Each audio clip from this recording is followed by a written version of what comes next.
नमस्कार दोस्तों, मैं विजय कुमार आप सभी का एक बार फिर से आपके अपने इस YouTube चैनल पर स्वागत करता हूं। दोस्तों, सबसे पहले तो मैं आप सभी का शुक्रिया अदा करना चाहता हूं और आप सभी को जो है हार्दिक बधाई देना चाहता हूं कि हमारी YouTube फैमिली जो है 15,000 सब्सक्राइबर क्रॉस कर चुकी है और आजकल में यह 16,000 सब्सक्राइबर भी जो है क्रॉस कर देगी। और आशा करता हूँ कि इसी तरह से हमारी YouTube फैमिली जो है आगे बढ़ती रहेगी और मैं भी इसी तरह से आप सभी के लिए पोस्ट ऑफिस, बैंक्स और इंश्योरेंस और अन्य सरकारी योजनाओं से संबंधित 100% ऑथेंटिकेटेड जो है जानकारी आपको इस वीडियो पर जो है देता रहूंगा और उनके वीडियो जो है यहाँ पर अपलोड करता रहूंगा। दोस्तों, इस वीडियो में हम किसी स्कीम के बारे में, स्पेशल स्कीम के बारे में डिस्कस नहीं करेंगे। हमारे जो YouTube सब्सक्राइबर हैं उन्होंने कमेंट बॉक्स में कमेंट करके कुछ सवाल पूछे हैं।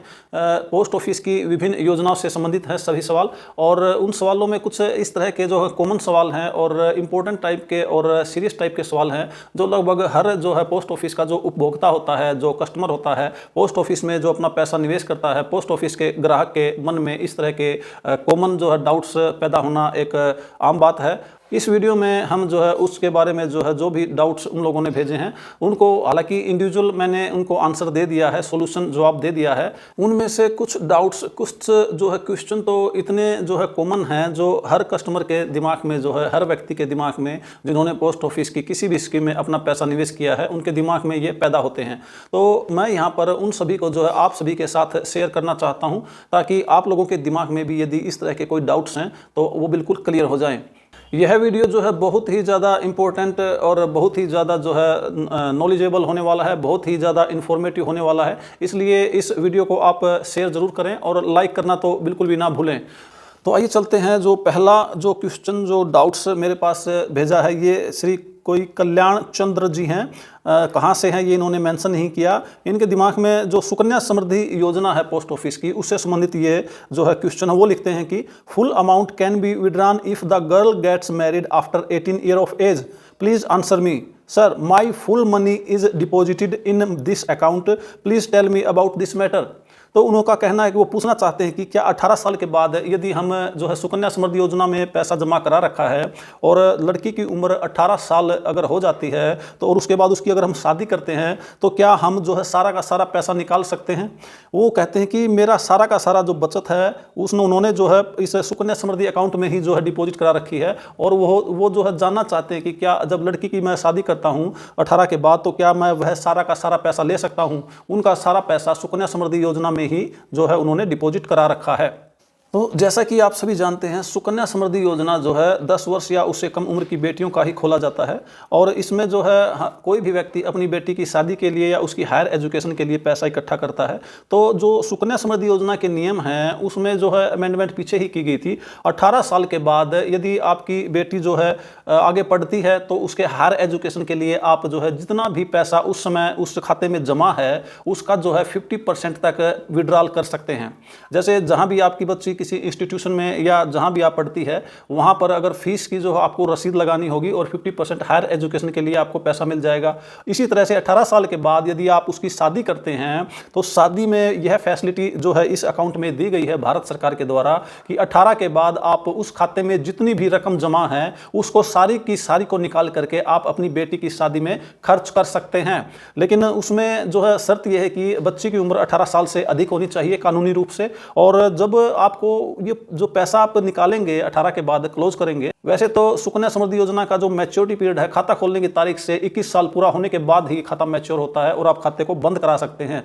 लेकिन यह योजना जो है 2015 में लगभग शुरू हुई थी, और उस समय जिन बेटियों की उम्र 9 साल थी या 10 साल के आसपास थी तो वे जो है अब लगभग इसको स्कीम को चालू हुए 9 साल से भी ऊपर हो गया है। वे बेटियां अब 18 से ऊपर की हो गई हैं। यदि वे आगे हायर एजुकेशन प्राप्त नहीं करना चाहती या नहीं कर रही हैं किसी वजह से, और अब उनके घर वाले उनकी शादी करना चाहते हैं, तो जो भारत सरकार के जो नियम हैं तो उन्होंने ये फैसिलिटी दी है कि आप शादी के लिए जो 18 के बाद उसके खाते में जितनी भी राशि जो है, जितना भी पैसा उसके अंदर खाते में है, सारा का सारा निकाल सकते हैं। लेकिन इसके लिए आपको जो है एक स्टैम्प पेपर पर जो है, क्योंकि 18 के बाद खाता, सुकन्या समृद्धि खाता बेटी के नाम कन्वर्ट हो जाता है। अब माता पिता का कोई रोल नहीं रहता, केवल जो लड़की है, जो गर्ल चाइल्ड थी जिसके नाम खाता खुला था, मेजर होने के बाद वही खाते का संचालन करेगी और पैसे भी उसी के हस्ताक्षर से निकलेंगे। और इसके लिए आपको जो डॉक्यूमेंट्स जो देना है, एक डॉक्यूमेंट तैयार करवाना है आपको, जो है स्टैम्प पेपर पर लड़की जो है जिसकी शादी है वह डिक्लेरेशन देगी कि उसकी जो है शादी है और वह पैसा निकलवाना चाहती है, और उसको जो है नॉन जुडिशरी स्टैम्प पेपर पर नोटरी के द्वारा अटेस्ट करके वह डिक्लेरेशन जो है लड़की देगी, और लड़की उस पर डिक्लेरेशन पर साइन करेगी और पोस्ट ऑफिस में देगी, तो आपका खाता जो है बिल्कुल बंद हो जाएगा। और उसके साथ आपको जो है आपका एज प्रूफ के 18 साल से ऊपर लड़की हो चुकी है उसका एक एज प्रूफ भी देना होगा। और यदि आप शादी का कार्ड अगर छपवाते हैं तो वह भी जो है आप एप्लीकेशन के साथ लगा करके पोस्ट ऑफिस में देंगे, आपका खाता बंद हो जाएगा और आपको सारे के सारे पैसे मिल जाएंगे। लेकिन आपको इस बात का ध्यान रखना है कि आप शादी पे अगर खाता बंद करवाना चाहते हैं सुकन्या समृद्धि योजना, तो शादी से 1 महीना पहले या 3 महीने बाद तक ही यह खाता शादी के लिए उसमें पैसे खर्च करने के लिए बंद करवा सकते हैं। अगर आप 3 महीने से लेट होते हैं तो फिर आप किसी भी हालत में यह खाता जो है बंद नहीं करवा सकते हैं। उसके बाद यह खाता जो इसके जो नियम हैं, जो रूल्स हैं, खाता खोलने की तारीख से लेकर के 21 वर्ष के बाद ही बंद करवाया जा सकता है। या इसके अलावा यदि लड़की जो है हायर एजुकेशन लेना चाहती है, कहीं किसी इंस्टीट्यूट में उन्होंने एडमिशन लिया है, तो वहाँ पर फीस के लिए केवल उस जमा रकम में से 50% मैक्सिमम जो है पैसा जो है निकाल सकती है। और या फिर जो 50% या फिर जो वास्तव में उसकी पढ़ाई पर खर्च है, जो भी कम है उतना ही पैसा निकलेगा। खाता जो है क्लोज फिर 21 साल के बाद ही होगा। इसलिए इस बात का पूरा ध्यान रखें, जिन माँ बाप ने, माता पिता ने यह खाता बेटी की शादी के लिए खुलवाया है, तो जो खाता जो है बेटी की जो शादी की डेट होती है उससे 1 महीना पहले, डेट से पूरा 1 महीना पहले क्लोज करवा सकते हैं कभी भी, या फिर शादी की जो डेट है जो फिक्स की गई है शादी करने के लिए डेट, उससे 3 महीने बाद तक ही यह खाता बंद करवा सकते हैं, अन्यथा बाद में यह खाता बंद नहीं होगा। इसलिए इस वीडियो को ज़्यादा से ज़्यादा शेयर करें, क्योंकि जो खाते जो हैं 2015 से खुलने शुरू हुए थे, ये जो स्कीम जो है 2015 में लॉन्च की गई थी, और उस समय जिन बेटियों की उम्र 8 साल 9 साल या 10 साल के आसपास थी, अब 18 के बाद उनमें से काफ़ी की जो है शादी करनी, जो है उनके माँ बाप शादी करना चाहेंगे और शादी पर खाता क्लोज करना चाहेंगे। लेकिन अगर उनको इस नियम की जानकारी नहीं है तो उनको काफ़ी तकलीफों का सामना करना पड़ सकता है। हो सकता है शादी के 4 महीने बाद उनको ध्यान न रहे कि थोड़ा और बाद में खाता क्लोज करवा लेंगे और जो शादी में जो खर्च हुआ है, जो बिल हैं, उनकी पेमेंट कर देंगे। तो अगर वह 3 महीने से 1 दिन बाद भी जाते हैं तो ये खाता वो क्लोज नहीं करवा सकते। इसलिए इस बात का विशेष ध्यान रखें और इस वीडियो को अधिक से अधिक शेयर करें। उन लोगों तक जरूर शेयर करें जिन्होंने अपनी बेटी के नाम सुकन्या समृद्धि खाता खुलवा रखा है। अब जो दूसरा डाउट है, दूसरा सवाल है, यह श्री अमित कुमार जी ने भेज रखा है। आप स्क्रीन पर जो है मैसेज का स्क्रीनशॉट देख सकते हैं। ये लिखते हैं कि सर जी, पोस्ट ऑफिस में एक आदमी 1 साल में कितना पैसा जमा कर सकता है, प्लीज़ रिप्लाई।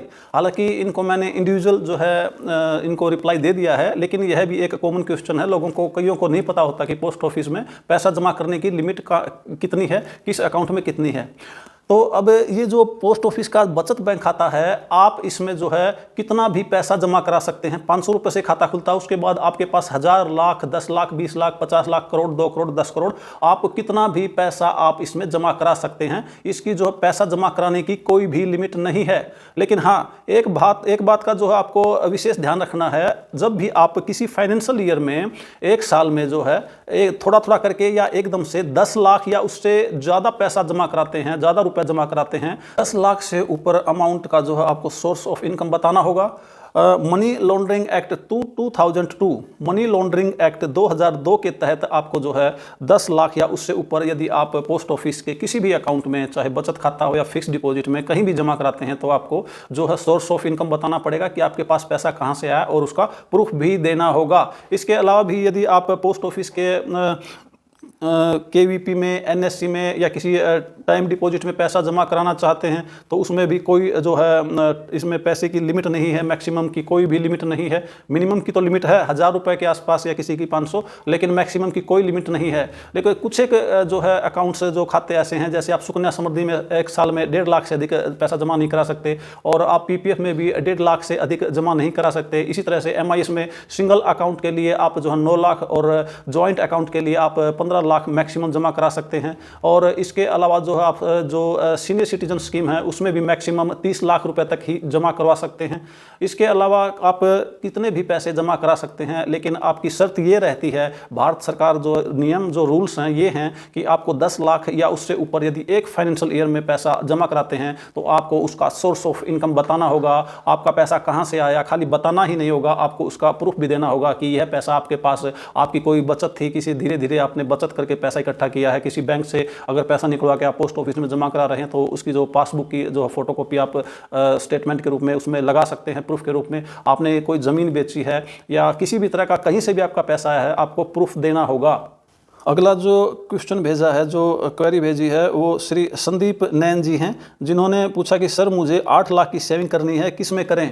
तो सर ये आपकी ज़रूरत के ऊपर डिपेंड करता है। आपको जो है अपनी जो 8 लाख की जो सेविंग है आप उसमें आप कितने टाइम के लिए इन्वेस्ट करना चाहते हैं। अगर आप लिक्विडिटी बनाए रखना चाहते हैं तो आप बचत बैंक खाते में डालें, और यदि आपके पास टाइम है तो आप पोस्ट फिक्स डिपॉजिट करना चाहते हैं 5 साल के लिए तो आप NSC में, या फिर आप इकट्ठा जो ब्याज लेना चाहते हैं और मूलधन और ब्याज 5 साल तक आपके पास टाइम है तो आप NSC में जो इसको निवेश कर सकते हैं। सबसे जो है अधिक ब्याज देने वाली स्कीम है। अगर आप सीनियर सिटीजन हैं तो आप सीनियर सिटीजन में इसको निवेश कर सकते हैं, हर 3 महीने के बाद आपको ब्याज भी मिलता रहेगा। या फिर आप इस रकम को, इकट्ठी रकम को जो है आप किसान विकास पत्र में भी आप निवेश कर सकते हैं। यदि आपके पास जो है 9 साल 7 महीने लगभग 10 साल के आसपास यदि आपके पास समय है, आपके पास इतना आपको इस पैसे की कोई ज़रूरत नहीं है तो आप उसमें भी इसको जो है जमा कर सकते हैं। मंथली इनकम स्कीम में भी आप इसको जमा कर सकते हैं। 5 साल के लिए जो है इसका मैच्योरिटी पीरियड होता है, हर महीने आपको जो है ब्याज मिलता रहता है। और इस तरह से आप इसको टाइम से पहले भी आप प्री मैच्योर क्लोज करवा सकते हैं। केवल NSC ही एक ऐसा जो है स्कीम है जिसमें आप 5 साल से पहले अपना पैसा जो है नहीं निकाल सकते। या फिर 5 ईयर TD में अगर आप इसको निवेश करते हैं 5 वर्षीय फिक्स डिपॉजिट में, वहाँ भी आप इसको 4 साल से पहले प्री मैच्योर क्लोज नहीं करा सकते। इसके अलावा आप अगर टाइम डिपॉजिट में पैसा जमा करते हैं 1 ईयर 2 ईयर 3 ईयर, तो इसमें आप 6 महीने के बाद जरूरत पड़ने पर प्री मैच्योर क्लोज करा सकते हैं कुछ पेनल्टी के साथ। आप MIS में भी जो है 1 साल के बाद अपना खाता प्री मैच्योर क्लोज करवा सकते हैं। किसान विकास पत्र में यदि आप निवेश करते हैं तो उसमें भी आप जो है 2.5 साल के बाद पैसा निकलवा सकते हैं।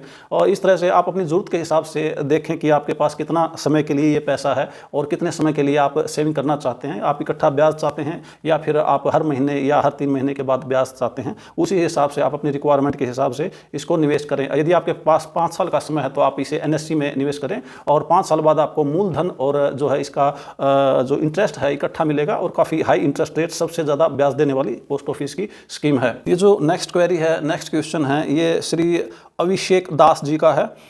ये कहते हैं कि is TDS applicable on NSC, क्या NSC पर TDS एप्लीकेबल है। देखिए, जहाँ तक पोस्ट ऑफिस का सवाल है, पोस्ट ऑफिस जो है NSC के ऊपर ऑन द स्पॉट आप पेमेंट के समय किसी तरह का कोई भी TDS नहीं काटता है। ये जो इस पर, लेकिन आप इस पर जो NSC पर आपने जो प्रिंसिपल अमाउंट जमा की है उस पर किसी तरह का कोई टैक्स नहीं है कहीं भी। और लेकिन इस पर जो ब्याज मिलता है उस ब्याज को आपको जो है जब आप ITR भरते हैं उसमें जो है ITR में income from other sources column में आपको दिखाना होता है, उसमें आपको इंक्लूड करना होता है अपनी टोटल इनकम में। और इस ब्याज को इंक्लूड करने के बाद यदि आपकी टोटल इनकम जो है टैक्सेबल है तो आपको टैक्स देना होगा। कितना टैक्स देना होगा, आप जिस भी टैक्स स्लैब में आते हैं उसी हिसाब से आपको टैक्स देना होगा। और यदि आप इसको इंक्लूड करने के बाद इंटरेस्ट को जो NSC पर आपको मिलता है, अगर इंक्लूड करने के बाद आपकी टोटल इनकम जो है टैक्सेबल नहीं होती है तो आपको किसी तरह का कोई भी जो है टैक्स नहीं देना होगा। ये जो अगली क्वेरी है श्री गणेश दास जी की है, जिन्होंने लिखा है कि सर RD स्कीम में जो पैसा जमा करते हैं वो पैसा क्या ज़रूरत पड़ने पर क्या कभी भी पैसा निकाल सकते हैं क्या। तो सर जी, गणेश जी, इसको हालांकि गणेश जी को हमने जो है इसको रिप्लाई दे दिया है, लेकिन यह आपके साथ भी, क्योंकि काफ़ी लोगों के दिमाग में यह डाउट्स रहता है। पोस्ट ऑफिस की में RD स्कीम खुलवा लेते हैं और उसको जब जरूरत पड़ती है तो उनके दिमाग में रहता है पैसा मिलेगा या नहीं मिलेगा। तो पोस्ट ऑफिस की जो RD स्कीम है वह 5 साल के लिए होती है और अगले 5 साल तक इसको जो है आप 6 साल 7 साल 8 साल 9 साल या 10 साल तक चला सकते हैं। 10 साल से आगे आप इस स्कीम को नहीं चला सकते। अब जब जैसे ही आप पोस्ट ऑफिस की RD स्कीम चलाते हैं तो इसको आप कम से कम 3 साल के बाद ही क्लोज कर सकते हैं। 3 साल से पहले आप इसको प्रीमैच्योर क्लोज नहीं कर सकते किसी भी हालत में। और 3 साल के बाद भी आप इसको अगर प्रीमैच्योर क्लोज करते हैं 36 महीनों के बाद, तब भी आपको RD का ब्याज न मिल करके इस पर केवल बचत बैंक खाते का ब्याज ही मिलता है। उससे पहले आपको अगर जरूरत पड़ती है तो अगर आपका खाता कंटिन्यू लगातार 1 साल तक आपने पैसा जमा किया है तो 1 साल के बाद आपके RD खाते में जितना भी पैसा जमा है उसका 50% यानी कि 50% उसकी आधी रकम जो है आप निकाल सकते हैं अगर आपको इमरजेंसी में पैसे पैसे की ज़रूरत होती है। ये जो नेक्स्ट क्वेरी है, ये दीपू जी हैं, ये लिखते हैं कि हमने तो पास आज बुक दिया नहीं, बोला तुम्हारा खाता खुल गया है और पैसा जमा करो इसमें। तो वो कहना चाहते हैं कि वो पोस्ट ऑफिस में गए हैं और उन्होंने जो है खाता खुलवाया होगा और पोस्ट ऑफिस वाले या कर्मचारी कहते हैं कि आपका खाता खुल गया और आप इसमें पैसा जमा करो, लेकिन उन्होंने उसकी जो है पासबुक नहीं दी है। यदि आप पोस्ट ऑफिस में गए हैं, वहाँ किसी स्कीम में आपने खाता खुलवाया है, अगर बचत बैंक खाता या कोई फिक्स डिपॉजिट, तो आपको जो है कंपलसरी आपको बुक दें, वो पासबुक जो है कंपलसरी देंगे, आपको पासबुक देना कंपलसरी है। लेकिन यदि आप IPPB में गए हैं और वहाँ आपने जो है खाता खुलवाया है, तो वहाँ पर आपको किसी तरह की कोई पासबुक नहीं मिलती है, आपको मोबाइल ऐप से ही जो है यह खाता चलाना होता है। इस तरह से इन्होंने क्लियर नहीं बताया कि यह IPPB पोस्ट ऑफिस के अंडर जो बैंक है, इंडियन पोस्ट पेमेंट बैंक, अगर उसमें खाता खुलवाया है तो उसमें खाली जो है एक ऐप डाउनलोड कराते हैं IPPB की, उसी से जो है वह खाता ऑपरेट होता है। और अगर वह पोस्ट ऑफिस में उन्होंने खाता खुलवाया है POSB में, तो फिर उनको पासबुक मिलना अनिवार्य है। अगर पासबुक नहीं मिली है तो वह फिर से पोस्ट ऑफिस जाएं और पासबुक जो है जरूर ले लें, ताकि लेन देन का जो है वह हिसाब रख सकें। इसी तरह से एक जो है क्वेरी और आई है, जिसमें लिखा है कि मेरा पैसा जमा होने पर मोबाइल में मैसेज नहीं आता है। हालांकि उनका रिप्लाई मैंने कर दिया है। इससे संबंधित मैंने पोस्ट ऑफिस में फ्रॉड से कैसे हम बचाव कर सकते हैं, कैसे हम सावधानियां बरत सकते हैं, इस संबंध में एक वीडियो ऑलरेडी जो है अपलोड मैं कर चुका हूं। लगभग 2 वीडियो अपलोड मैं इस विषय में कर चुका हूं, आप हमारे वह वीडियो देख सकते हैं। और अगर आपके पास आप पैसा जमा कराते हैं और आपके पास मैसेज नहीं आ रहा, तो यह एक सीरियस प्रॉब्लम हो सकती है बाद में। इसलिए आप पोस्ट ऑफिस जाएँ, हो सकता है आपका मोबाइल नंबर गलत फीड हो या आपका मोबाइल नंबर फीड ही ना हो, आप वहाँ जाएँ और आप वहाँ पर अपना जो है अकाउंट में अपना मोबाइल नंबर फीड कराएँ, सही मोबाइल नंबर फीड कराएं जो आप परमानेंट यूज करते हैं। और उसके बाद भी अगर आपके पास कोई मैसेज नहीं आता है, तो आप पोस्ट ऑफिस में समय समय पर जाकर आप अपना जमा किया गया पैसा जो है आपकी पासबुक से अपने पास उसको जो है बैलेंस को वेरीफाई करवाएं। समय समय पर आप अपने खाते को संभालते रहें और उसमें देखें कि जितना पैसा मैंने जमा करवाया है उतना ही बैलेंस उसमें है। और मैसेज आना कंपलसरी है। मैसेज जो है 72 घंटे के अंदर 48 या 72 घंटे के अंदर आपके पास आपकी जमा की हुई रकम और निकाली गई रकम, जो भी आप ट्रांजैक्शन करते हैं, उसका मैसेज आना ज़रूरी है, जिससे आपको पता चलता रहे। तो इस तरह से जो है आप, हो सकता है मोबाइल नंबर कोई गलत फीड हो गया हो या आपका मोबाइल नंबर ही फीड ना हो, पोस्ट ऑफिस में जाएं, वहाँ कर्मचारियों से अगर वह आपको किसी तरह का कोई सोल्यूशन नहीं देते, तो पोस्ट ऑफिस के जो अधिकारी से, पोस्ट मास्टर से या आप किसी भी उच्च अधिकारी से मिल करके आप इस समस्या का समाधान करवा सकते हैं। और इसके लिए आप हमारे जो है किसी भी क्वेरी के लिए, अगर आप हमारे पूरे वीडियो जो हैं अपलोड किए गए वीडियो को अच्छी तरह से सिर्फ एक बार पूरा देख लें, तो आपके दिमाग में किसी भी तरह का कोई भी डाउट नहीं रहेगा। क्योंकि मेरे हर वीडियो थोड़े लंबे जरूर होते हैं, लेकिन उन वीडियो में जो है मैं 100% पूरी की पूरी 100% ऑथेंटिकेटेड जानकारी देता हूं और पूरी जानकारी देता हूं। मैं उनके अंदर जो है शॉर्ट में आपको कुछ नहीं बताता, डिटेल में आपको हर नियम के बारे में, हर रूल के बारे में, हर चीज़ के बारे में बताता हूं। इसलिए वीडियो को जो है, चैनल को सब्सक्राइब करें और आप हमारे वीडियो जब भी आपको समय मिले, जिस स्कीम से संबंधित आप जो है वीडियो देखना चाहें देख सकते हैं। जो भारत सरकार जो है सिर्फ हर 3 महीने के बाद पोस्ट ऑफिस की ब्याज दरों में ही जो है चेंजिंग करती है, बदलाव करती है। नियम और शर्तें जो हैं हमेशा सेम ही रहते हैं। इसलिए जो पुराने वीडियो हैं वे भी काम के हैं, आप उनको भी वॉच कीजिए और उनसे भी आप जो है, और मैं समय समय पर यह जो पोस्ट ऑफिस की नई ब्याज दर है, इसकी अपडेट जो है मैं आपको समय समय पर देता रहता हूं, वीडियो अपलोड करता रहता हूं। और कोई भी नई चेंजिंग आती है उसका वीडियो भी इस यूट्यूब चैनल पर अपलोड करता रहता हूं। दोस्तों, आशा करता हूं कि इस वीडियो से आपके भी कुछ डाउट्स जो है पोस्ट ऑफिस की विभिन्न स्कीमों के बारे में दूर हुए होंगे। तो इस वीडियो को आप उन लोगों तक जिनकी जो है पोस्ट ऑफिस में किसी भी स्कीम में उन्होंने निवेश किया है, उन तक ज़रूर शेयर करें। वीडियो को यहीं पर जो है समाप्त करते हैं। मिलते हैं एक और नए वीडियो में, एक नई इन्फॉर्मेशन, एक नए टॉपिक के साथ। तब तक अपना ख्याल रखें, खुश रहें, स्वस्थ रहें। वीडियो देखने के लिए आप सभी का बहुत बहुत धन्यवाद।